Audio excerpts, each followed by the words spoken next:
ਮੁਨੱਵਰ ਸਾਹਿਬ, ਇਹ ਕੀ ਹੁਲੀਆ ਬਣਾਇਆ ਹੋਇਆ ਜੇ? ਉਹ ਭਰਾਵਾ ਉੱਥੋਂ ਆ ਰਿਹਾ ਵਾਂ ਅਗਲੇ ਮੋਰਚਿਆਂ ਤੋਂ। ਅੱਛਾ, ਜੰਗ ਲੱਗੀ ਆ, ਬੰਬਾਰੀਆਂ ਹੋ ਰਹੀਆਂ ਵਾ, ਹਾਲੋ ਬੇਹਾਲ ਆ।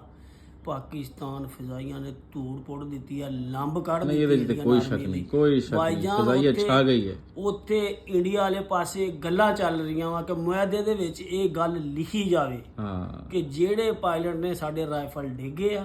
ਅੱਛਾ, ਤੇ ਜਿਹੜੀ ਸਾਡੀ ਉੱਥੇ ਮਾਈ ਜਨਾਨੀ ਗਈ ਆ, ਜਿਹੜੀ ਇੰਡੀਅਨ ਪਾਇਲਟ ਜਿਹੜੀ ਮਤਲਬ ਜਦੋਂ ਸੁਣ ਰਹੇ ਆ ਕਿ ਅਰੈਸਟ ਵਾ, ਉਹਨੂੰ ਉਨੀ ਦੇਰ ਤੱਕ ਨਾ ਭੇਜਿਆ ਜਾਵੇ ਜਿੰਨੀ ਦੇਰ ਤੱਕ ਉਹ ਹਾਮਲਾ ਨਾ ਹੋ ਜਾਵੇ।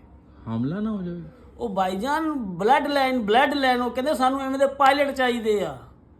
ਅੱਛਾ, ਯਾਨੀ ਜਿਹੜੇ ਸਾਡੇ ਸਕੁਆਡਰਨ ਲੀਡਰ ਨੇ ਉਹਨਾਂ ਦੇ ਆਪਣਾ ਰਾਫੇਲ ਗਿਰਾਏ ਨੇ, ਉਹ ਉਹਨਾਂ ਦੀ ਬਲੱਡ ਲਾਈਨ ਚਾਹੀਦੀ ਉਹਨਾਂ ਨੂੰ? ਹਾਂਜੀ, ਬਲੱਡ ਲਾਈਨ ਚਾਹੀਦੀ ਆ। ਇਹ ਸਿਆਣੇ ਭਾਈਜਾਨ ਕਹਿੰਦੇ ਆ ਕਿ ਗੱਡੀਆਂ ਨਹੀਂ ਦੌੜਦੀਆਂ, ਡਰਾਈਵਰਾਂ ਦੇ ਦਿਲ ਦੌੜਦੇ ਆ, ਦਿਲ। ਬਿਲਕੁਲ ਐਵੇਂ ਉਹਨਾਂ ਨੂੰ ਉਹ ਬਲੱਡ ਲਾਈਨ ਚਾਹੀਦੀ ਆ।